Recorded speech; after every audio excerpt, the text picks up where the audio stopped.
Sénat.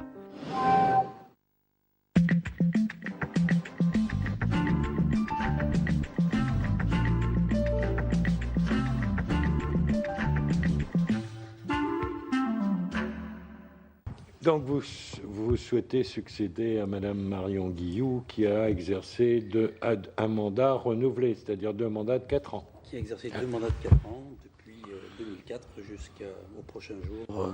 Oui. Alors vous avez exercé différentes missions que vous allez sans doute nous rappeler dans votre exposé rapidement, en sachant bien que l'INRA est le premier institut de recherche agronomique européen dans le domaine de l'agriculture, de l'alimentation, mais aussi le côté environnemental. Enfin, donc, je vous invite, monsieur, après un bref rappel du fonctionnement de cet établissement, mais je crois que c'est pas là-dessus qu'on va passer du temps. Je pense que tous les membres de la commission connaissent l'INRA pour avoir éventuellement des stations expérimentales ou des laboratoires près de chez eux, dans différentes réparties sur le territoire. Donc, c'est un EPST. Et ce qui nous intéresserait plus, évidemment, c'est votre projet stratégique pour gérer et développer l'INRA. Et en tous les cas, ce que je souhaite, si vous êtes retenu, c'est qu'il n'arrive pas à l'INRA les mêmes choses qu'il est arrivé à l'INSERM ou au CNRS, c'est-à-dire être transformé simplement en une agence de moyens. Vous voyez ce que je veux dire derrière ça. Je pense que vous avez gardé une certaine indépendance par rapport au projet de recherche, etc. Et donc, bien sûr, dans le contexte qu'on connaît, voir comment vous avez vécu le résultat des programmes d'investissement d'avenir, les fameux PIA, et vos coopérations dans le domaine des alliances, avec aussi le CEA, que j'oublie, et un petit sujet qui m'intéresse plus particulièrement, qui est le sujet des PGM. Connaissant la position de Marion Guilloux sur le sujet, j'aimerais savoir si vous êtes en ligne sur l'avenir des PGM. Je vois Elisabeth qui sourit, mais moi, le slogan « Non aux OGM » est une arnaque intellectuelle, je le redis posément. Il ne peut pas y avoir un certain nombre de produits, de vaccins, etc., sans des organismes génétiquement modifiés. Oui, Michel, je vais me rapprocher de ton oreille. Et donc, j'aimerais bien savoir ce que vous pensez en particulier de ce qui est arrivé à Colmar sur un programme élaboré avec toutes les associations, avec toutes les précautions qu'on peut imaginer concernant le cornouer. Et donc, j'aimerais bien que vous, là-dessus, vous nous disiez quelques mots. Mais je sais que les choses forcément évolueront quand on aura 9 milliards d'habitants sur la planète pour nourrir. Comment on fait si, en plus, se conjugue le changement climatique. Voilà, vous avez la parole. On vous écoute.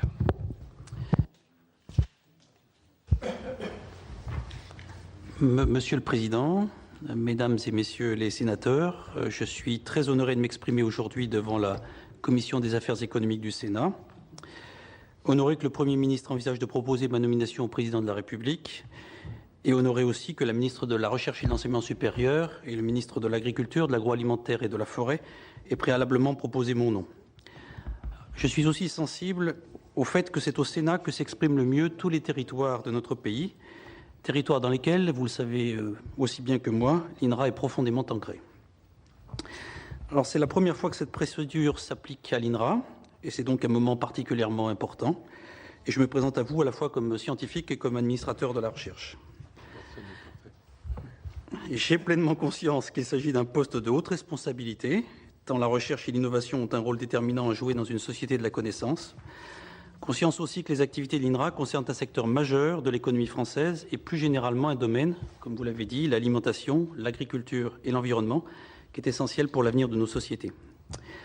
Dans mon intervention, que je vais donc essayer de limiter un peu moins de 20 minutes, je dégagerai les points forts de mon parcours, partagerai avec vous ma vision des enjeux de la recherche agronomique et de sa place dans le système national de recherche et d'innovation, et vous exposerai enfin les grandes lignes de l'action que je conduirai si vous m'accordez votre confiance. Alors, dans ma carrière, j'ai découvert de l'extérieur puis de l'intérieur différentes facettes de l'INRA, de ses personnels, de ses activités et de ses partenaires. en tant que doctorant, en tant que partenaire extérieur moi-même, en tant que directeur d'unité mixte de recherche, que chef de département, directeur scientifique, puis directeur général délégué. Mes activités m'ont conduit à exercer différents métiers, ingénieur, enseignant-chercheur, chercheur, gestionnaire de la recherche. Et ces métiers, je les ai exercés dans différents environnements, au ministère de l'Agriculture, au ministère des Affaires étrangères, dans et avec différents organismes de recherche, l'INRA évidemment, mais aussi le CIRAD, le CNRS, l'IRD, des universités et des écoles d'ingénieurs. J'ai ainsi travaillé avec de nombreux opérateurs français, européens ou internationaux, comme avec des acteurs socio-économiques ou des porteurs d'enjeux publics et privés. Alors, mes activités personnelles ont porté plutôt sur la production, l'écologie et la biodiversité des forêts tempérées et tropicales et sur la modélisation des plantes. Elles se sont élargies à d'autres domaines. En Inde, quand j'ai eu la chance de diriger l'Institut français de Pondichéry, qui est un institut pluridisciplinaire qui allie écologie, géomatique et sciences sociales et humaines. Dans un cadre pan-européen, lorsque j'ai présidé l'Institut forestier européen, et puis à l'INRA, évidemment, comme directeur scientifique en charge du secteur des productions végétales, puis comme directeur général délégué supervisant l'ensemble de son dispositif scientifique. Dans ces dernières fonctions, à l'INRA, j'ai porté une grande attention à la cohérence entre nos orientations scientifiques nationales et leur inscription territoriale.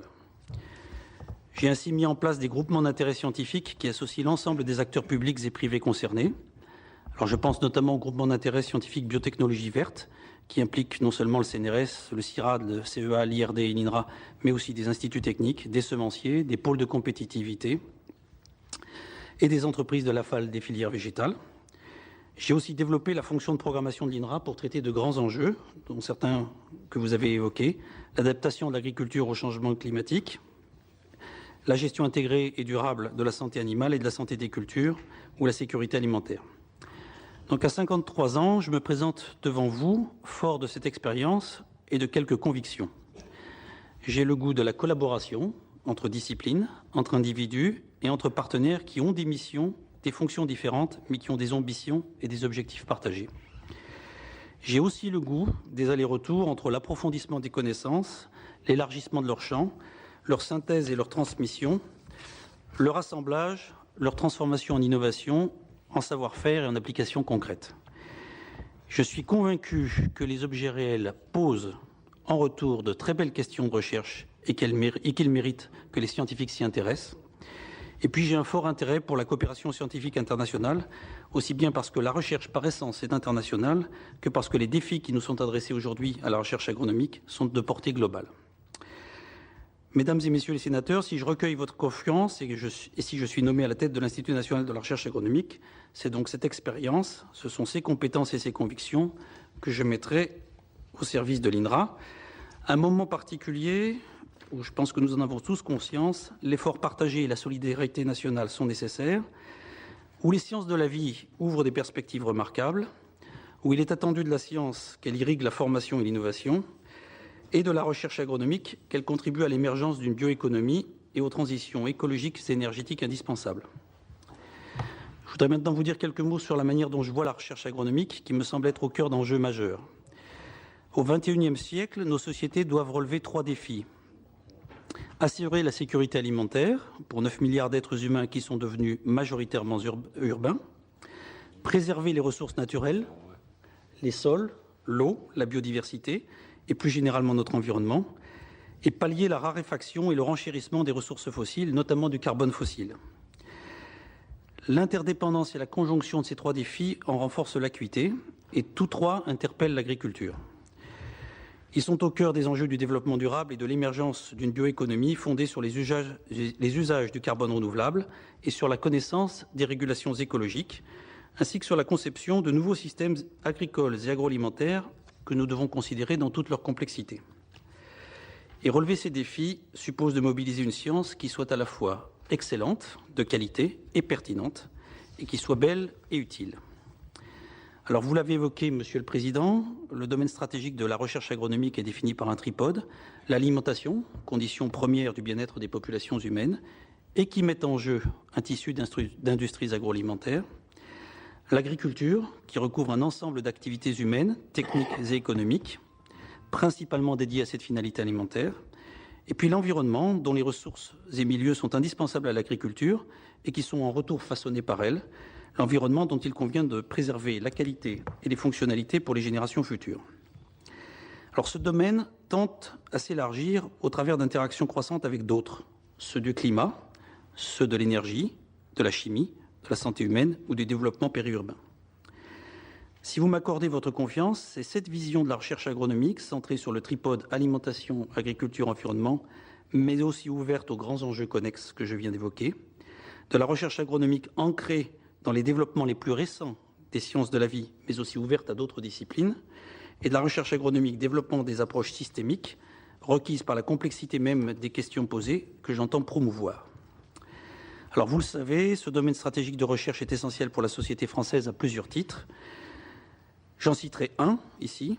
Le secteur agricole et agroalimentaire a un point important dans l'économie et l'emploi.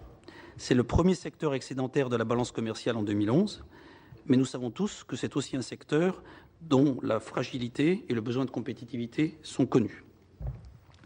C'est aussi un domaine qui est important pour les paysages, les territoires, l'empreinte environnementale, les services écologiques et pour le bien-être et la santé des citoyens.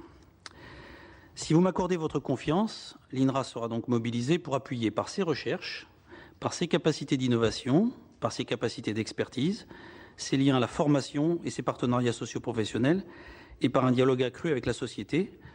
Donc l'INRA sera mobilisée pour l'élaboration de nouveaux modèles agricoles et de nouveaux systèmes alimentaires. Alors vous l'avez dit, Monsieur le Président, l'INRA est la deuxième institution de recherche agronomique au monde dans le champ de l'agronomie. C'est la première en Europe. Depuis l'an 2000, l'Institut a accru significativement l'impact et le nombre de ses publications, plus de 3800 en 2011, soit un accroissement de 60% depuis 2000. Il a affirmé son leadership dans l'étude des flores du tube digestif par les approches les plus récentes de la métagénomique. Il a acquis une place privilégiée en Europe où il participe à plus de 200 projets et coordonne par exemple l'initiative de programmation conjointe qui est dédiée à la sécurité alimentaire et à l'adaptation de l'agriculture au changement climatique. Nous constatons aujourd'hui un regain mondial d'intérêt pour l'agriculture et pour la recherche agronomique, avec par exemple l'émergence de nouveaux grands acteurs scientifiques internationaux en Chine, au Brésil, en Turquie. Nous constatons aussi que des organismes plus académiques en Europe, en Grande-Bretagne ou en Allemagne par exemple, se réorientent vers la recherche agronomique. L'une de mes priorités sera évidemment de maintenir le leadership de l'Institut dans ce contexte. Vous l'avez évoqué, l'INRA est un organisme national public de recherche finalisé. Il est donc partie prenante du système national de recherche et d'innovation. Il en est l'un des opérateurs majeurs aux côtés d'autres organismes, d'établissements et d'agences dont les missions sont complémentaires. L'INRA dispose d'un patrimoine expérimental et d'infrastructures scientifiques qui sont originales et dont la pérennité et le renouvellement sont essentiels. Et avec son budget de près de 850 millions d'euros, avec ses 8500 personnels titulaires, ses 49 unités expérimentales réparties sur le territoire, ses 200 unités de recherche dont les 2 tiers sont mixtes avec d'autres organismes, avec des universités, avec des écoles ou des instituts techniques, l'INRA est au cœur d'une communauté scientifique et technique qui accueille, bon an, mal an, 1800 étudiants et chercheurs étrangers et qui implique plus de 1000 agents d'autres établissements. Et donc, si vous m'accordez votre confiance, je m'attacherai à faire vivre ces tensions entre mission nationale de l'Institut et ancrage territorial, entre attractivité, ouverture et entretien à long terme de son patrimoine. Je souhaite enfin souligner la diversité des missions d'un organisme de recherche finalisé. Produire des connaissances nouvelles et au meilleur niveau, bien sûr, mais aussi contribuer à l'innovation et à l'émergence de nouvelles ingénieries, éclairer les politiques publiques par la synthèse de connaissances et la prospective, assurer un vivier d'experts pour des agences dédiées, participer à la formation et à la diffusion des connaissances, et puis s'engager dans des débats sociétaux. Si vous m'accordez votre confiance, je veillerai donc à ce que l'Institut continue à remplir pleinement ses missions au sein du système national de recherche et d'innovation, et je porterai une grande attention à la qualité, à l'impact et au volume, évidemment, des productions qui sont attachées à chacune des missions que je viens d'énoncer. Alors, quelles seront mes principales lignes d'action ? Comme vous l'avez indiqué, l'INRA est dirigée depuis 2004 par un président-directeur général qui assure à la fois son pilotage interne, la présidence du conseil d'administration et les relations avec l'ensemble de la puissance publique et plus largement de la société. Nos priorités ont été fixées dans le cadre de son contrat d'objectifs 2012-2016 qui est sous-tendu par le document d'orientation 2010-2020. Je m'attacherai ici à préciser la manière dont je vois leur mise en œuvre et je propose ainsi 2 lignes d'action animées par une méthode de travail et des valeurs affirmées. Alors la première ligne d'action que je vous propose concernera l'ingénierie de la production scientifique. J'ai dit en effet que continuer à améliorer la qualité et l'impact des productions de l'Institut, qu'elles soient académiques ou tournées vers les usagers de la recherche, sera l'une de mes priorités. Et c'est en effet la clé du leadership de l'Institut, du respect dont il bénéficie aujourd'hui dans le monde et de sa légitimité dans la société. Et si vous m'accordez votre confiance, je m'engagerai sur 3 points essentiels qui permettent à un organisme public de recherche finalisé de remplir ses missions, ses compétences, sa programmation et ses infrastructures de recherche. Il me paraît effectivement important de garantir les compétences de l'Institut, sa capacité à explorer de nouveaux fronts de science et à maîtriser les trajectoires d'impact qui vont depuis la découverte et l'invention jusqu'aux applications et aux innovations. Je souhaite aussi développer la capacité de programmation de l'INRA sur les grands enjeux et les grands tournants d'origine scientifique, technologique, économique, sociétale ou environnementale. Et à ce titre-là, je prolongerai le mouvement qui a été engagé par l'initiation des grands programmes dont j'ai parlé tout à l'heure, par exemple gestion intégrée de la santé végétale ou gestion intégrée de la santé animale ou adaptation au changement climatique. Et je veillerai à y associer davantage les partenaires de l'Institut et à ce que ces unités aient pleinement la possibilité de s'y engager. Cette capacité de programmation, je crois que vous l'avez évoqué, est effectivement essentielle pour un institut de recherche finalisé de type de l'INRA. Et troisième point, je consoliderai et organiserai les infrastructures scientifiques collectives de l'Institut parce qu'elles fondent son originalité, son efficacité et son attractivité. Vous avez évoqué tout à l'heure les investissements d'avenir. Je veillerai entre autres à la mise en place des 2 démonstrateurs préindustriels dans le champ de la métagénomique du tube digestif et dans le champ des biotechnologies blanches. Donc je veillerai à la mise en place de ces 2 démonstrateurs préindustriels et des infrastructures nationales qui ont été sélectionnées dans le cadre des investissements d'avenir et à leur bon couplage aux activités de recherche que nous avons et par ailleurs à leur ouverture et à leur rayonnement. La deuxième ligne d'action que je souhaite promouvoir ou suivre, ça consiste à promouvoir la recherche agronomique dans différents écosystèmes. Un organisme public national de recherche finalisé, ça se définit effectivement aussi par ses partenariats. Et accroître l'efficacité et le rayonnement de la recherche agronomique dans différents écosystèmes de recherche et d'innovation, aux échelles régionales, nationales, européennes et internationales, me semble effectivement essentiel dans le contexte que j'ai déjà évoqué. Si vous m'accordez votre confiance, je poursuivrai ainsi 3 actions majeures. L'internationalisation de l'Institut. Je consoliderai ses partenariats avec les autres acteurs français de la recherche et de l'enseignement supérieur et j'approfondirai ces interactions avec l'ensemble des acteurs concernés par la recherche agronomique. Premier point, tout en maintenant notre engagement ou son engagement qui est déterminant en Europe, je souhaite poursuivre l'internationalisation de l'INRA. À ce titre, en prenant appui sur les grands programmes déjà cités et sur la montée en puissance d'Agrignum, qui est un consortium de recherche et de formation agronomique et vétérinaire tourné vers l'international et qui rassemble CIRAD, l'INRA et plusieurs écoles d'ingénieurs, en privilégiant les collaborations avec les grands opérateurs homologues de l'INRA dans le monde et en privilégiant certaines régions, notamment la Méditerranée, et en amplifiant l'implication de l'INRA dans des initiatives de grande portée à l'image de ce qui a déjà été engagé dans le cadre, par exemple, de l'Alliance globale de recherche sur les gaz à effet de serre en agriculture, ou plus récemment de la WIT Initiative, qui est une initiative du G20 sur l'agronomie et l'amélioration génétique du blé, initiative qui est coordonnée par l'INRA en lien avec le BBSRC, son homologue britannique, et le CIMIT, qui est un centre agronomique international.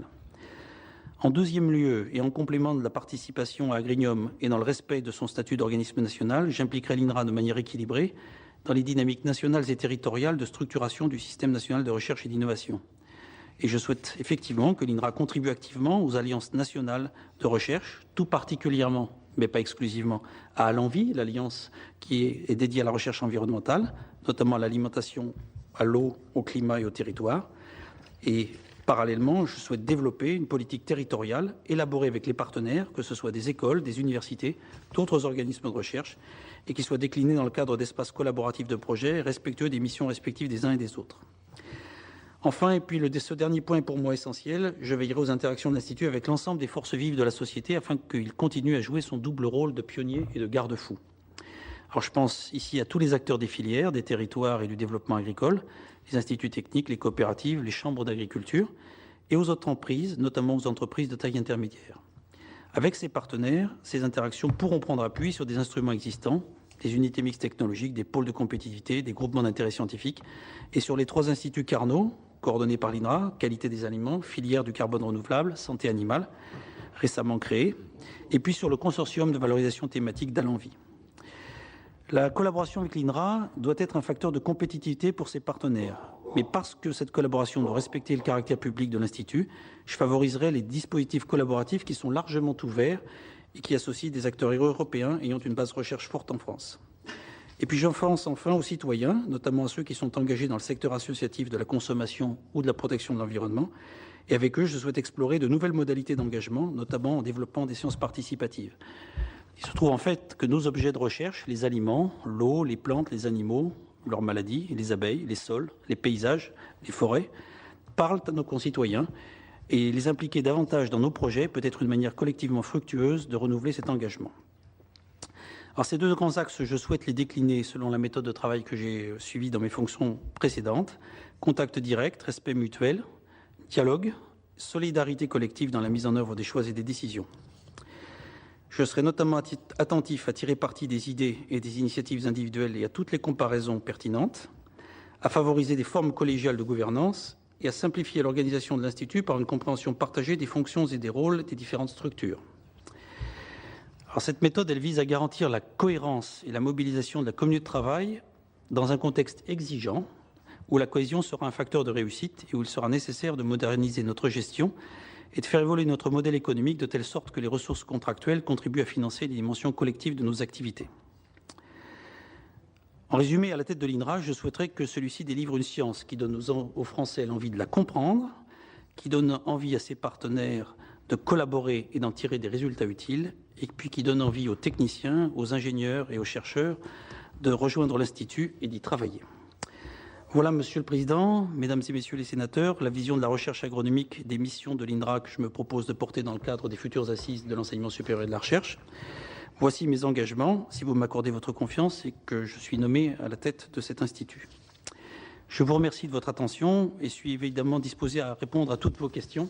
J'ai bien noté qu'il y en avait quelques-unes sur les investissements d'avenir, sur les organismes génétiquement modifiés. Non, sur les plantes.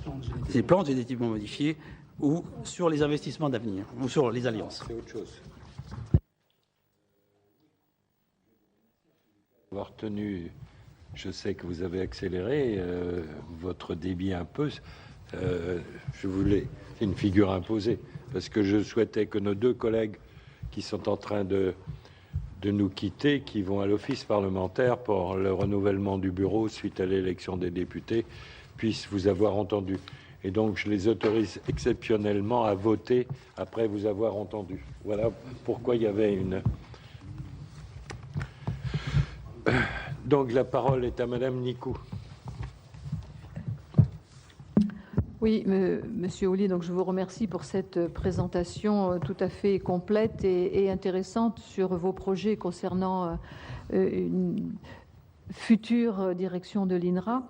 Moi, j'avais deux questions concernant ce que l'on appelle ici les plantes génétiquement modifiées et non pas les OGM, puisque tu insistes sur cette appellation.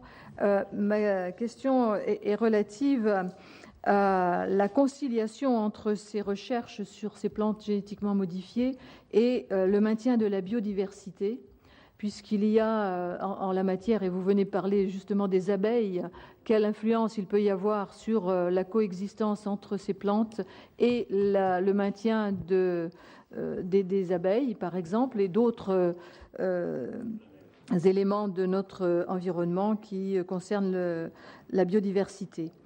D'autant que le goût des Français pour le bio est quelque chose qui est croissant, donc comment concilier les deux? Et ma deuxième question concernera plutôt la communication des travaux effectués par l'INRA. Vous n'en avez pas tellement parlé, mais je pense que c'est important dans le rôle qu'a cet institut au niveau national et international.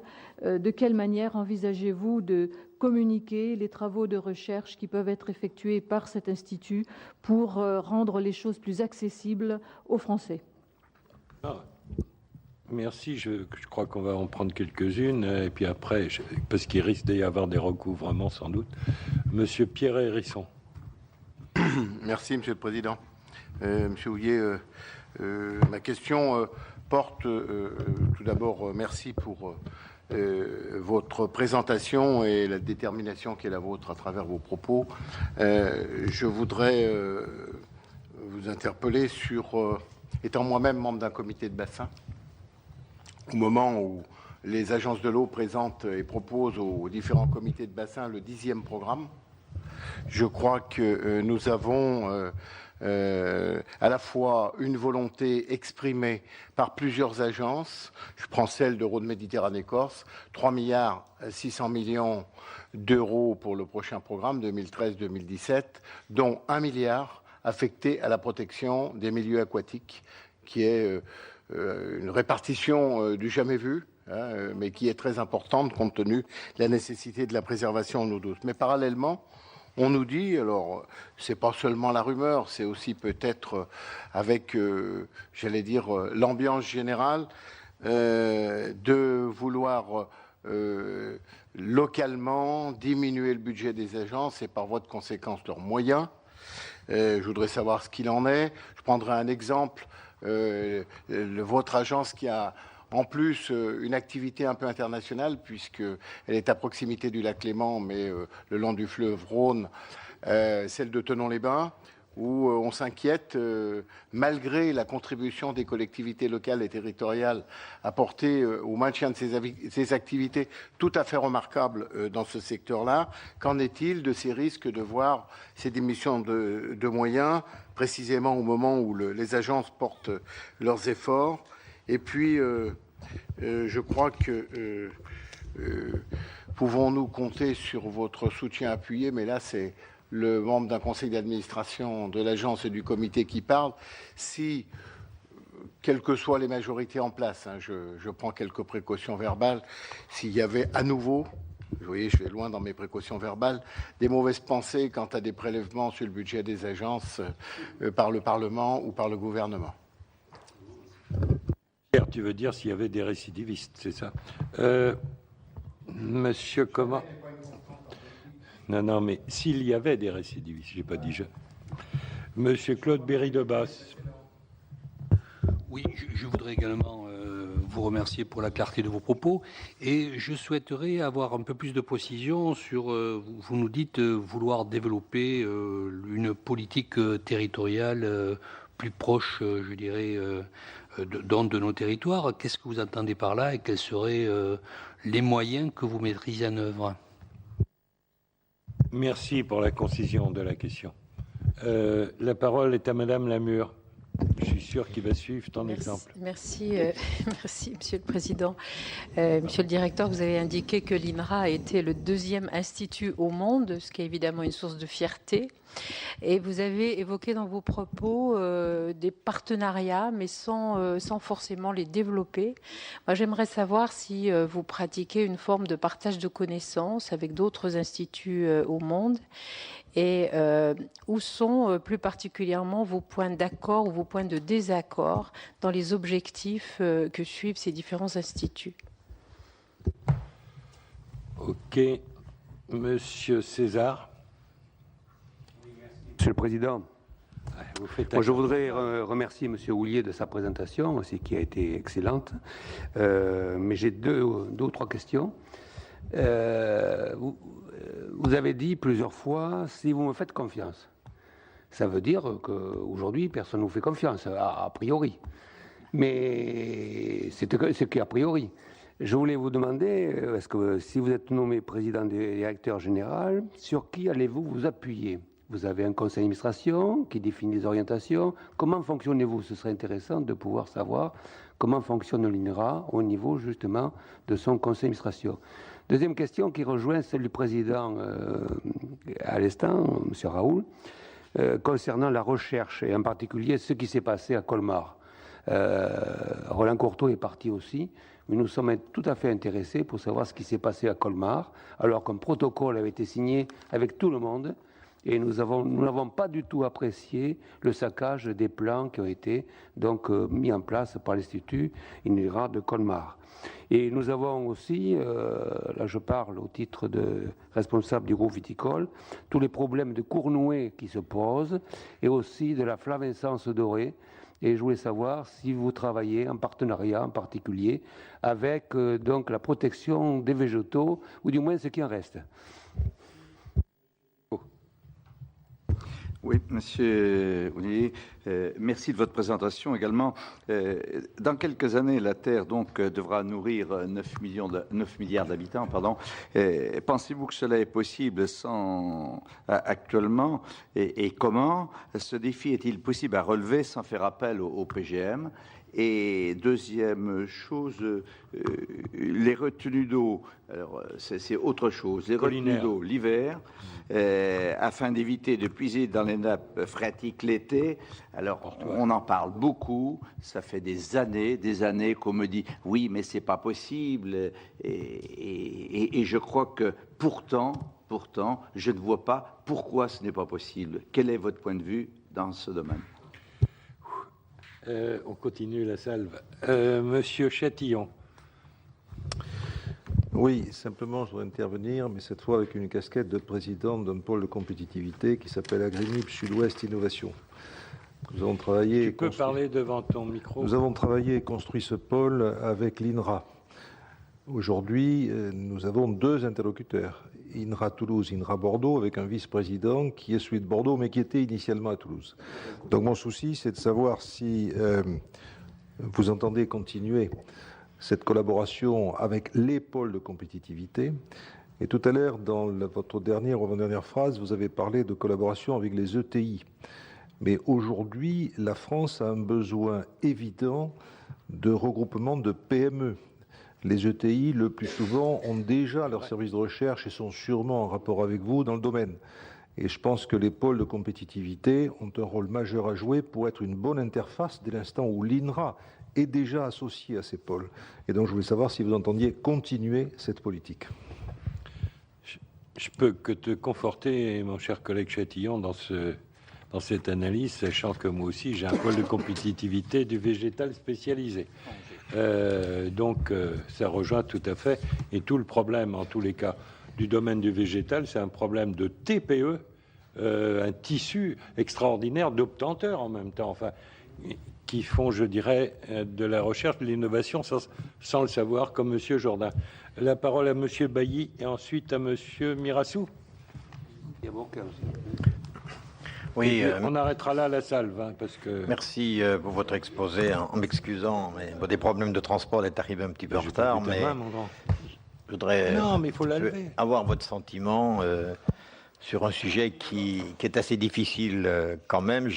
Bien sûr, je connais l'INRA pour y avoir fait 2 années de suite les stages d'immersion que nous proposait notre président sur les productions végétales dans les différents organismes autour d'ici de la capitale, et puis ATEX pour tout ce qui est production animale, et également le réchauffement avec tous les essais que vous faites là-bas. Donc c'est vrai que j'apprécie votre travail, comme je vois aussi le travail que vous faites à l'INRA de Poligny, plus particulièrement en termes laitiers.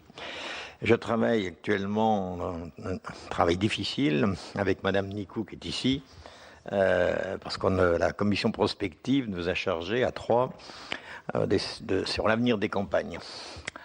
L'avenir des campagnes à l'horizon 2030-2040. Donc on a déjà fait beaucoup d'auditions, y compris par de vos collaborateurs, enfin des gens de l'INRA, hein, déjà, donc très diversifiés. Mais pour savoir l'avenir des campagnes, elle dépend aussi quelle va être la compétitivité de ce qui est quand même important dans nos campagnes, l'agriculture. Et vous l'avez évoqué, mais à mon avis un petit peu rapidement. Est-ce que notre agriculture, et comment travaillerez-vous pour que cette agriculture en 2030-2040 soit toujours bien présente sur le territoire, mais pour qu'elle soit présente, on sait que nos voisins allemands nous ont pris pas mal de parts de marché toutes ces dernières années. On sent aussi que tout ce qu'est le sud d'Amérique, ces pays là-bas aussi sont en train de prendre aussi beaucoup de parts de marché. Alors, je crois quand même qu'il ne faut pas oublier du tout qu'on veut que notre agriculture reste compétitive, tout en ayant bien sûr la qualité. Alors, vu quand même qu'on compte beaucoup sur l'INRA, qui est une référence, je crois que ce soit pour les chambres d'agriculture dans lesquelles j'étais président pendant un certain nombre d'années. Quelle est votre vision sur les 2 ou 3 décennies qui viennent pour pouvoir faire en sorte que notre agriculture soit bien présente sur le territoire, et dans quel domaine vous pensez qu'on a le plus d'atouts? Merci. La parole est à M. Mirassou.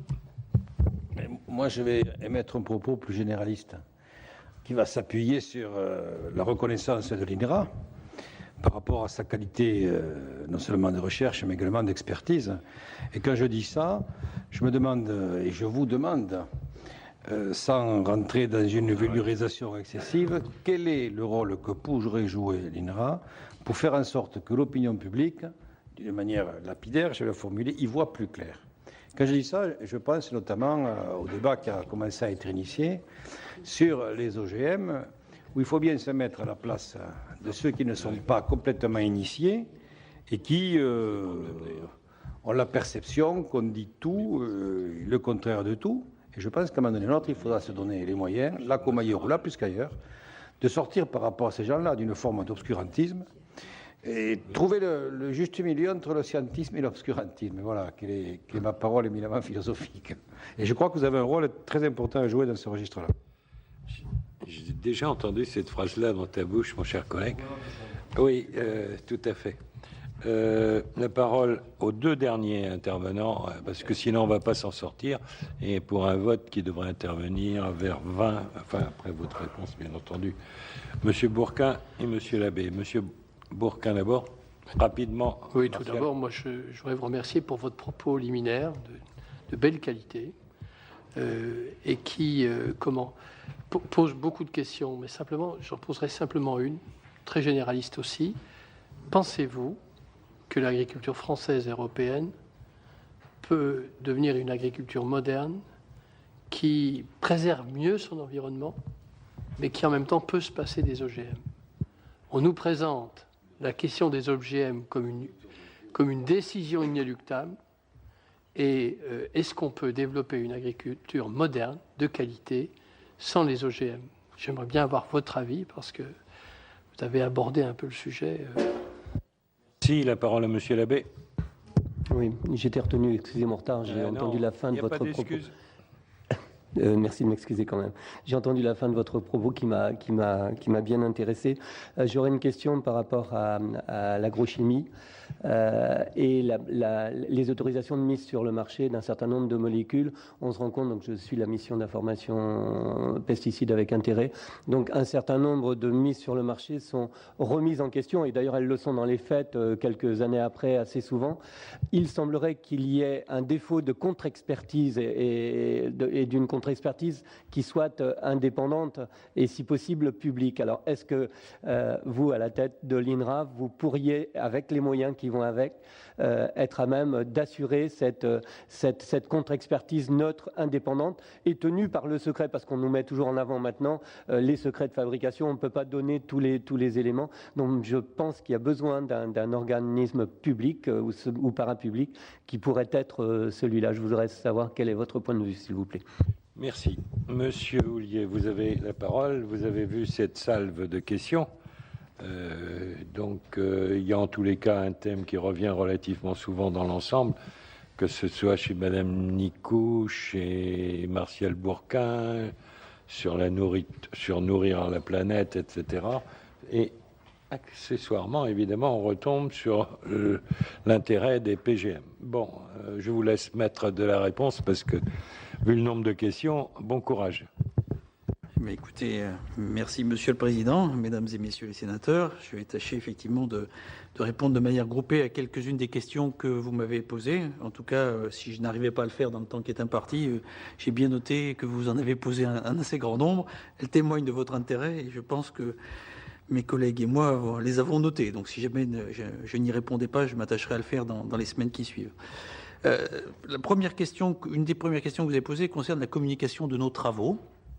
Alors, ce n'est pas, je reviendrai après à la question des organismes et des PGM. Sur cette question de la communication de nos travaux, nous avons conscience du fait, effectivement, que les citoyens sont en attente. Alors, pas que les citoyens, les entreprises, les filières, enfin bon. Et donc, on est dans un processus de refonte de notre site Internet, avec l'idée d'avoir un site qui nous permette d'assurer transparence et pédagogie et d'avoir une entrée qui soit plus par très grande thématique. Et donc, je pense que sur un site de ce type-là, vous trouverez effectivement des réponses à certaines questions que vous n'avez pas posées, comme adaptation au changement climatique, ou des questions du type de celles que vous avez posées sur que faites-vous sur tel domaine, sur les abeilles, que faites-vous sur les sols. On nous pose souvent la question des sols, que faites-vous sur l'eau. Donc ça, c'est une réponse un peu technique, mais je crois que c'est effectivement important pour un institut comme l'INRA que d'avoir cette capacité à dire ce qu'il fait et à dire aussi ce qu'il a trouvé et ce qu'il sait. Et les deux choses sont un petit peu différentes. Sur quoi travaillons-nous, sur quelles recherches menons-nous et quels résultats avons-nous obtenus? Il y a bien deux temps un peu différents là dans notre action et je pense qu'il est nécessaire que nous rendions mieux visible notre action en la matière. Sur la question des plantes génétiquement modifiées maintenant, parce que c'est effectivement une question importante et qui nous est régulièrement posée. Alors, tout d'abord, un premier commentaire sur ce qui s'est passé à Colmar. À Colmar, nous avons effectivement pris toute une série de dispositions pour consulter très tôt, très à l'amont, l'ensemble des parties prenantes. Nous n'avons pas souhaité que ces parties prenantes décident de ce que nous ferions, mais nous avons entendu leurs messages et nous avons adapté les protocoles, les façons de travailler aux suggestions qui avaient pu être faites ici ou là. Et nous l'avons fait en responsabilité, en transparence. Tellement en transparence qu'on avait même désigné de façon très claire les 35 mètres carrés qui ont été arrachés puisque c'était parfaitement connu. Donc tout ça a été construit de manière très, très ouverte et très transparente. Et pour être sincère, nous sommes choqués, nous avons été choqués et nous restons choqués de cet arrachage. Et donc de ce titre-là, nous l'avons exprimé par les voies usuelles en portant plainte. Donc ça, c'était peut-être sur le cas particulier de Colmar. De façon plus générale, l'Institut, après avoir sollicité son comité d'éthique au début des années 2000, son conseil scientifique en 2005, a aussi sollicité son conseil d'administration sur ce sujet. Et il est rare que le conseil d'administration de l'Institut prenne des délibérations de nature particulière sur un sujet de politique spécifique. Donc en 2007, il y a eu une décision du conseil d'administration qui a arrêté la politique de l'Institut en la matière. Et cette politique, elle se résume en fait en quatre mots essentiels. L'idée que nous devons être compétents. Il n'est pas possible qu'un organisme comme l'INRA ne soit pas compétent sur ce sujet-là. Parce que les PGM soient ou non cultivés en France, à un moment ou à un autre, nous serons interrogés. Donc il faut que nous soyons compétents. Il faut que quand nous faisons des recherches dans ce domaine, nous soyons pertinents. Et il est clair que ce n'est pas un organisme comme l'INRA de refaire ou d'imaginer des plantes génétiquement modifiées du type de celles que l'industrie est actuellement capable de faire. Mais il y a différents types de plantes génétiquement modifiées. Vous avez les plantes actuellement tolérantes aux herbicides. Et nous voyons en Amérique du Nord qu'elles touchent un certain nombre de limites. Après quelques avantages positifs, on voit aujourd'hui qu'il y a des espèces de mauvaises herbes qui deviennent résistantes et on voit bien qu'il y a des difficultés. Puis vous avez un deuxième type d'OGM. Vous avez des OGM qui sont résistants, ou des PGM qui sont résistantes à des bioagresseurs. Et là, le bilan est pas forcément aussi négatif qu'il l'est. Et on a même eu récemment un article qui a été réalisé par un chercheur de l'INRA qui a fait une analyse de développement du coton OGM en Chine et qui montre qu'à certains égards, ça peut être, dans certaines circonstances, favorable, y compris pour certains éléments de biodiversité, parce que ça évite de mettre des pesticides en masse. Et puis vous avez d'autres types d'OGM qui peuvent arriver dans le futur, qui peuvent être par exemple des OGM qui seraient plus proches d'un bien public. Imaginons qu'il y ait à un moment ou à un autre des pistes sérieuses, et il y en existe. Vous avez peut-être vu ce que nos homologues britanniques viennent de publier hier, l'annonce d'un projet qui consiste à travailler sur la fixation bactérienne de l'azote pour les céréales. Bon, des sujets de ce genre-là peuvent être intéressants pour réduire l'usage d'intrants, l'usage de fertilisants. Donc, il nous faut, si nous choisissons de travailler sur ces sujets-là, être pertinents. Ensuite, il nous faut être parcimonieux, parce qu'effectivement, nous savons que la société ne souhaite pas, en l'état, travailler sur ces sujets. Et il nous faut être clair et transparent, c'est-à-dire dire ce que nous faisons, et puis en rendre compte ensuite. J'ajouterai juste à cette description rapide sur les travaux que sur la position de l'Institut sur les organismes génétiquement modifiés, parce qu'actuellement, nous n'avons, l'essai de Colmar a été arraché, et donc des recherches qui seraient tournées vers l'utilisation de PGM, il n'y en a pas. Mais si je rajouterais peut-être un point, c'est qu'en même temps, nous souhaitons pouvoir aborder des approches alternatives. Et il existe des voies conventionnelles qui permettent de traiter sur un certain nombre de traits, sur un certain nombre de sujets, qui permettent d'améliorer ou d'accélérer le progrès génétique. Vous savez peut-être que des technologies qu'on qualifie de sélection génomique, de sélection assistée par marqueurs, permettent d'accélérer très très sensiblement les procédés usuels d'amélioration des plantes. Et par exemple, sur le blé, mais nous le faisons aussi sur les bovins, parce qu'il est important de travailler à la fois sur l'animal et sur le végétal, il y a effectivement des processus de ce type-là, ou des recherches de ce type-là, qui sont conduites et qui permettent d'accélérer sensiblement le progrès génétique, qu'il soit animal ou végétal, par des voies qu'on pourra qualifier de classiques. Voilà donc un peu rapidement ce que je peux dire, peut-être sur cette question des plantes génétiquement modifiées, en complément ou en réponse aux questions que vous avez évoquées. Sur la question qui a été posée par le sénateur Hérisson sur à la fois la protection des milieux aquatiques et puis ce que nous faisons plus précisément à Thonon-les-Bains. Alors l'INRA n'est pas le seul à intervenir sur cette question des milieux aquatiques, mais nous avons effectivement un certain nombre d'unités de recherche à Thonon, sur les grands lacs, en l'occurrence alpins. Nous avons des unités de recherche sur les petits fleuves côtiers à Rennes. Nous avons des unités de recherche à Saint-Pé-sur-Nivelle en Pays Basque et qui travaillent sur différents types d'écosystèmes aquatiques. Et effectivement, nous sommes intéressés non seulement à certains égards à des questions de nature piscicole ou d'aquaculture, mais nous sommes aussi intéressés à la qualité des milieux, aquatiques. Donc nous avons des recherches dans ce domaine-là et nous avons bien l'intention de continuer à les mener dans la mesure des moyens dont nous disposons, bien évidemment. Et s'agissant de Thonon-les-Bains, c'est effectivement un site dans lequel il y a eu un certain nombre de départs, mais dans lequel nous avons aussi procédé à un certain nombre de recrutements, et dans lequel nous pensons qu'il est important d'équilibrer les compétences que nous avons sur le fonctionnement biogéochimique du lac et les compétences que nous avons, par exemple, sur les populations de poissons qui sont présentes dans ce lac. Donc oui, clairement, Thonon-les-Bains, en plus je suis l'ancien chef du département écologie des forêts, prairies et milieux aquatiques, et j'ai eu l'occasion d'aller plusieurs fois à Thonon-les-Bains, et donc j'incite tous ceux d'entre vous qui souhaiteraient savoir ce que nous faisons dans ces domaine-là, à visiter cette station parce que c'est plutôt une belle station. On a failli avoir un très beau succès à vous annoncer, on ne l'a pas eu, mais on a une jeune chercheure de Thonon qui a été shortlistée pour être dans les candidates lauréates à European Research Council, le Conseil européen de la recherche. Donc elle est allée jusqu'aux phases finales de sélection. Une autre candidate a été sélectionnée pour l'INRA dans un autre site, mais enfin donc ça veut dire qu'on a bien en plus des gens de qualité dans cet endroit. Sur la question de la politique territoriale que vous m'avez posée, Monsieur le sénateur Béry-Débat, l'idée que nous avons, et ça n'est pas nouveau à l'INRA, c'est que comme nous sommes profondément ancrés dans les territoires, nous avons 18 centres, mais nous avons 100 sites physiques, ce qui est quand même important.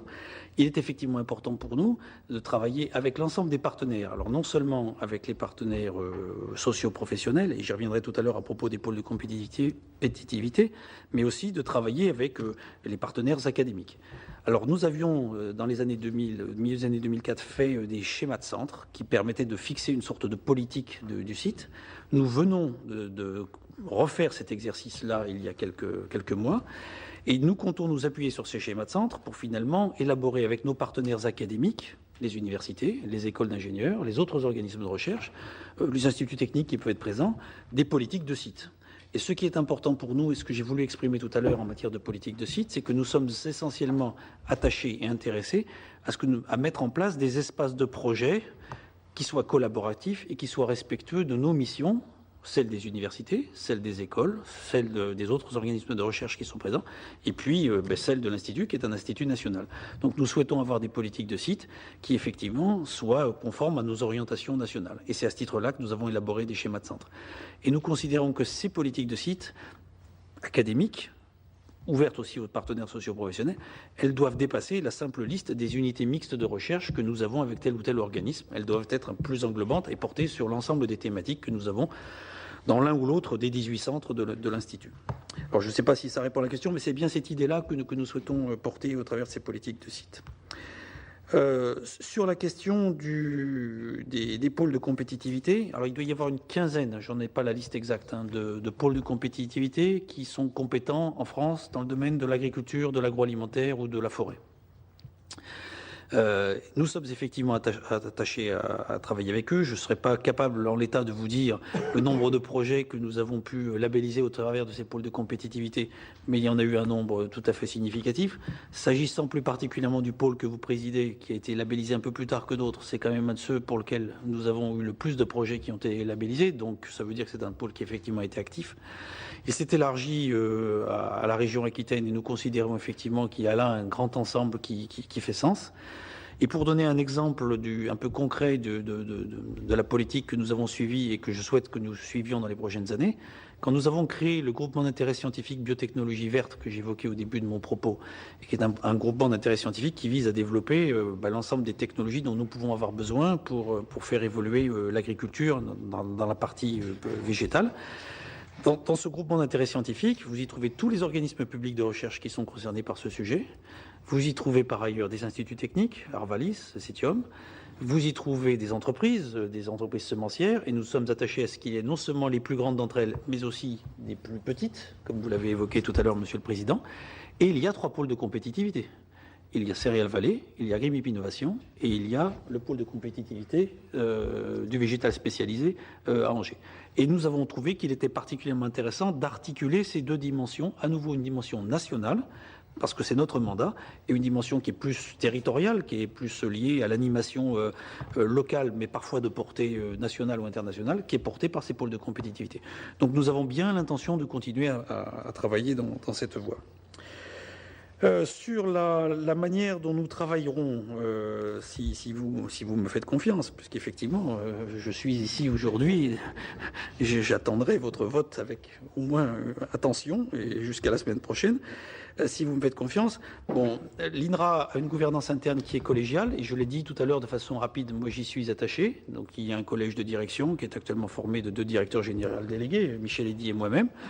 Et donc je pense que la présence de Michel Eddy à mes côtés aujourd'hui est sans doute un signe de notre intérêt à continuer à travailler de façon collective. Il y a des directeurs scientifiques. C'est un marquage à la culotte, ça, c'est pas les paris. Ouais, on peut le voir de différentes manières. C'est du travail d'équipe. C'est du travail d'équipe. Donc il y a des directeurs scientifiques qui font partie de ce collège de direction. Il y a le directeur celui qui est délégué à l'expertise, à la prospective et aux études. Donc nous sommes attachés à cette forme collective de gouvernance. Et il y a par ailleurs effectivement un conseil d'administration qui est l'organe qui décide, qui est l'organe décisionnaire de l'Institut. Et ce conseil, bien évidemment, moi, si je suis nommé, de première tâche, indépendamment de la première réunion du conseil d'administration, ce sera de rencontrer les administrateurs pour savoir effectivement quelles sont éventuellement les indications qu'ils souhaiteraient que nous suivions, au-delà des administrateurs qui sont les tutelles, qui sont par ailleurs présentes. Sur ce que nous faisons en matière de viticulture au sens large, alors c'est vrai qu'on travaille sur le Cournouet, pas simplement au travers des travaux que nous menions à Colmar, mais sur l'ensemble du spectre. On travaille sur la flavescence dorée. Nous avons beaucoup d'interactions actuellement sur les questions relatives au mildiou et à l'oïdium et à la création de variétés qui ne sont pas PGM, mais qui sont obtenues par des voies classiques, de variétés qui sont résistantes au mildiou et à l'oïdium. Et nous espérons bien, d'ici 2-3 ans, être capables de diffuser des variétés avec des résistances polygéniques obtenues par des voies conventionnelles et qui permettront de réduire sensiblement l'usage des fongicides qui sont quand même en matière de viticulture un des points qui est critique. Sur la question de comment nourrir 9 milliards d'habitants, et un peu généralement, avant de se reposer la question des plantes génétiquement modifiées, donc je comprends qu'elle vous intéresse. D'abord, c'est un véritable défi, c'est-à-dire que nous avons su passer dans les 50 dernières années de 3 milliards d'habitants, 3 milliards et demi à 7 milliards. Nous avons su en même temps augmenter la production. Nous avons conduit dans les années passées, et nous poursuivons cet exercice, une prospective qui s'appelle Agrimonde, que nous avons conduite avec le CIRAD. Cette prospective, sous différents scénarios, indique qu'on doit pouvoir arriver à nourrir 59 milliards d'habitants en 2050 et non pas 50 milliards en 2009, donc 9 milliards d'habitants en 2050. On devrait pouvoir le faire à plusieurs conditions.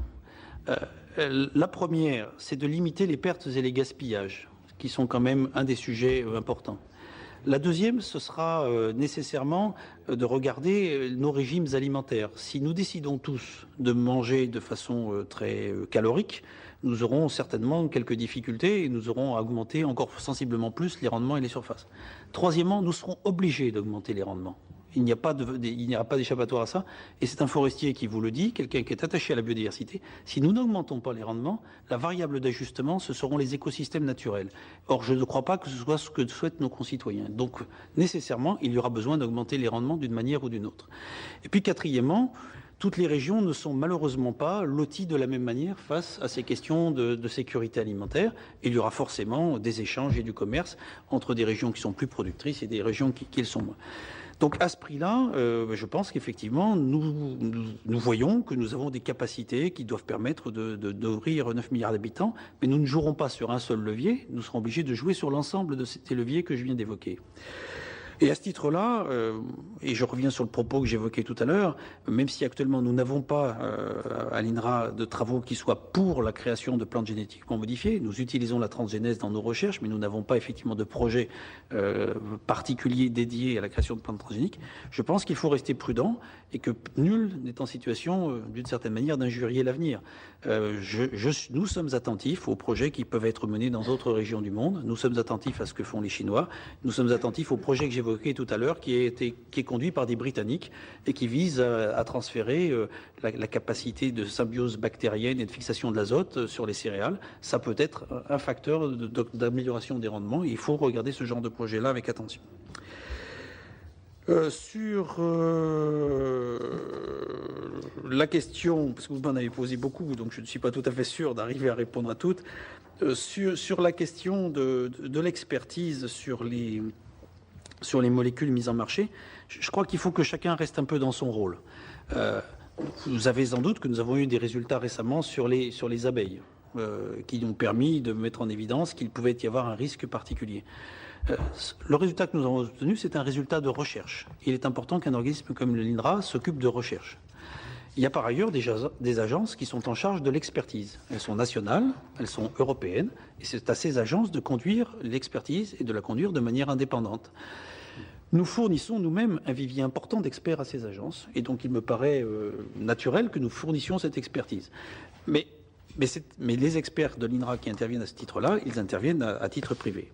Et nous avons été amenés, dans les années passées, et je pense que c'est un point important, à élaborer une charte de l'expertise qui puisse régler à la fois ce que nous faisons quand nous réalisons des expertises scientifiques collectives sur des questions qui peuvent nous être posées par nos tutelles, par les ministères, qui pourraient nous être posées par la représentation nationale. Donc quand nous faisons des expertises scientifiques collectives, nous avons une certaine déontologie, une certaine méthode, nous nous appuyons sur des résultats de recherche. Et puis, nous avons aussi une charte de l'expertise qui permet de régler l'implication de nos chercheurs individuellement dans des expertises qui sont réalisées par les agences dont c'est le métier que de faire ces expertises d'accréditation, d'homologation des produits phytosanitaires ou des produits antibiotiques ou d'autres produits chimiques. Et je pense qu'il faut effectivement que nous sachions équilibrer nos positions, être différents, complémentaires les uns des autres. Bon, sur la question que vous avez posée sur l'avenir des campagnes, je terminerai peut-être là-dessus, Monsieur le Président, si vous en êtes d'accord. D'une part, nous avons conduit il y a quelques années une prospective sur les nouvelles ruralités, qui était une prospective effectivement sur les campagnes, et y compris sur la relation campagne-ville. Clairement, pour qu'il y ait, enfin, je souscris à ce que vous avez dit. Si nous souhaitons avoir une agriculture en France, il faudra qu'elle soit compétitive. La question de cette compétitivité, quand on la regarde, on voit qu'il y a en gros deux grands types de questions qui se posent. Bon, il y a des questions qui sont liées, qu'on évoque assez régulièrement, au coût de la main-d'œuvre, à des distorsions de concurrence entre pays en Europe. Ces points-là ne peuvent pas être ignorés. Mais il y a aussi des questions qui sont relatives à l'organisation des filières en France, et que cette organisation, ce soit sur l'amont, la structuration de la production, ou que ce soit sur l'aval. Et il apparaît assez clairement, quand on discute avec nos collègues économistes à l'INRA ou à l'extérieur, qu'il y a des marges de progrès assez sensibles en matière de structuration des filières, que ce soit des filières animales, des filières du lait ou des filières végétales, qu'il y a des marges de progrès qui sont importantes. Et il est clair que l'excédent commercial que j'ai évoqué tout à l'heure rapidement est un excédent commercial qui est fragile parce qu'il est fondé essentiellement sur deux segments particuliers, les produits de terroir d'un côté, dont notamment les produits de la viticulture, et d'autre part des produits de base comme les céréales que nous exportons.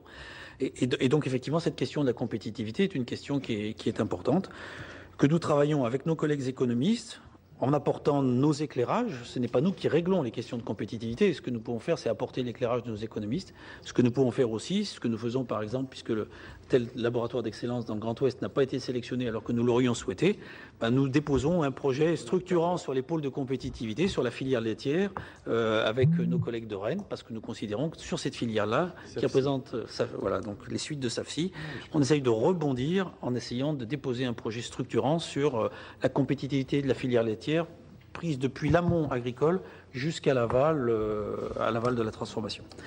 Voilà, Monsieur le Président et Mesdames et Messieurs les sénateurs, des réponses dont j'ai conscience qu'elles ne sont pas forcément complètes à toutes les questions que vous m'avez posées, mais je m'attacherai avec mes trois collègues ici présents à éventuellement répondre ultérieurement à celles qui resteraient. Monsieur Ollier, je pense qu'il y aura l'occasion de se rencontrer, ne serait-ce qu'avec le groupe d'études sur l'agriculture, et pour approfondir un certain nombre de sujets qu'on n'a pas eu le temps de creuser là. Il y avait peut-être une question de Madame Lamure, à laquelle je n'ai pas répondu. Alors, juste une petite précision. On vient de vous distribuer des bulletins. Vous répondez par oui ou par non à la question posée, n'est-ce pas? Non, mais je ne fais pas allusion au référendum. Là, il s'agit bien, est-ce que d'accepter la candidature de Monsieur Ollier à la direction, enfin à la présidence, en fait, je confonds toujours dans vos centres d'ailleurs entre un directeur, président de centre, enfin chacun son jargon, à la présidence de l'INRA. C'est oui ou c'est non, d'accord? Qu'on soit bien clair. Et c'est pas en mettant le non. La question, c'est acceptez-vous la candidature? Voilà. Est-ce que je peux répondre à la question? Alors maintenant, vous avez le droit de répondre, si j'ose dire. Alors, Madame la sénatrice, je vais en profiter donc pour répondre à votre question. Nous avons effectivement, si la question posée était celle des partenariats avec des autres établissements étrangers, alors nous avons un tissu de partenariats assez important. Alors en Europe, évidemment, au titre de tout ce qui est le programme cadre, avec l'université de Wageningen, avec nos homologues britanniques, avec nos homologues allemands ou espagnols. Nous avons aussi des collaborations plus largement dans le reste du monde. Et nous considérons que les grands programmes que j'ai évoqués tout à l'heure, ces programmes sur l'adaptation au changement climatique, ces programmes sur la gestion intégrée de la santé des plantes ou de la santé animale, ces programmes sur la métagénomique du tube digestif ou la métagénomique des sols, ces programmes-là sont le support de nos collaborations avec ces organismes. Alors, quelle est notre posture? On essaye de travailler avec des organismes publics qui sont homologues à l'INRA, et donc on s'attache à pouvoir échanger des informations de nature scientifique. On a par exemple régulièrement des collaborations et des liens avec notre homologue américain qui est l'Agricultural Research Service, avec AgriFood et Agriculture Canada, et avec nos collègues britanniques. On les a rencontrés à Toulouse il y a peu de temps. Une fois par an, on a l'occasion de rencontrer l'ensemble de ces partenaires. On a des échanges de chercheurs, on co-publie 46% des publications de l'INRA. 46% des publications de l'INRA sont avec des collègues étrangers et 27% sont avec des collègues européens. Donc ça veut dire qu'entre l'Europe et le grand international, que ce soit l'Australie, les États-Unis, le Brésil, l'Argentine, il y a effectivement un certain nombre de choses qui se passent. Alors je ne sais pas si ça répond à votre question, mais... Enfin, en complément, j'aurais souhaité savoir si vous aviez des désaccords profonds avec certains instituts dans le monde. C'est-à-dire, est-ce que vous ne partagez pas du tout les objectifs de certains? Je dirais que sur les grands objectifs que j'ai évoqués dans ma vision de la recherche agronomique, nous nous y retrouvons globalement. Il y a quelques différences sur deux points. L'INRA est sans doute un des organismes, si ce n'est l'organisme, qui est le plus équilibré sur les trois piliers du tripode que j'évoquais tout à l'heure, agriculture, alimentation, environnement. Certains sont plus agricoles que nous ne le sommes. Et donc nous essayons effectivement de bien faire valoir ces trois dimensions-là et leurs interactions. Après, il y a aussi des différences entre ceux qui sont plus appliqués et ceux qui seraient plus académiques. Les universités, par essence, auront tendance à être plus académiques. Certains instituts qui sont nos homologues, pensons par exemple aux Brésiliens, seront un peu plus appliqués que nous ne le sommes, seront aussi parfois peut-être plus directement couplés à l'industrie et dans des situations qui nous amènent à être prudents dans les collaborations que nous pouvons avoir avec eux. Et donc nous nous attacherons avec ces différents instituts à repérer ceux qui ont en gros les mêmes valeurs ou à travailler avec eux sur des segments d'activités, qui sont des segments d'activités qui correspondent à des biens publics, qui sont effectivement des biens publics partageables à l'échelle de la planète. Quand on va arriver sur des questions qui peuvent être plus directement intéressantes pour la compétitivité des uns et des autres, effectivement, nous aurons les uns et les autres une sorte de devoir de réserve ou un devoir de préférence dans nos collaborations. Une dernière question sur les protéines. Nous sommes obligés d'importer en France. Oui. 85% de protéines. Que pense l'IRA et que pense faire l'INRA, pardon. Non. C'est le bras armé. Alors, cette question des protéines, elle est effectivement importante. Nous sommes à la fois, comment dire, on peut dire enfin, je partage le constat que vous avez fait. Le constat est ennuyeux sous au moins deux angles. C'est que d'une part, il y a cette importation, et d'autre part, il y a l'agronomie. Finalement, je vous ai peu parlé d'agronomie. Mais une partie de l'intérêt des espèces qui génèrent des protéines sont qu'elles sont fixatrices d'azote et qu'elles jouent un rôle positif dans les assolements. Alors, donc, nous considérons effectivement qu'il est important de mener des recherches importantes sur les légumineuses pour faire court. Et nous sommes, quand vous comparez, si vous posiez la question, Madame la sénatrice Lamure, sur des choses qui marquent notre différence par rapport à d'autres organismes, même si l'économie agricole française utilise finalement peu les protéagineux, même si le poids a sensiblement reculé, mais pas pour des questions de recherche, principalement pour des questions de nature économique, même si donc ces choses existent, nous avons maintenu une recherche sur le poids qui est sensiblement supérieure, y compris dans le domaine de la génétique, à celle que nous trouverions chez pratiquement n'importe lequel de nos homologues européens ou étrangers. Donc nous l'avons fait dans un contexte qui était défavorable, nous le faisons à Dijon, nous avons un projet d'investissement d'avenir qui a été retenu sur ce sujet, qui s'appelle PIMUST, qui associe l'ensemble des partenaires industriels et socio-professionnels potentiellement concernés. Donc nous considérons effectivement qu'il est important de continuer à faire des recherches sur ce sujet. Mais à nouveau, nous faisons les recherches, nous ne sommes pas responsables d'un certain nombre de mesures qui sont par ailleurs déterminantes pour la décision des agriculteurs de cultiver ou non des légumineuses et ensuite de produire des protéines. Merci Monsieur Houllier. Je pense que tout le monde a pu voter. Merci en tous les cas de l'ensemble de votre présentation. Je suis persuadé que ça a même suscité d'autres questions. On aura une occasion de se revoir.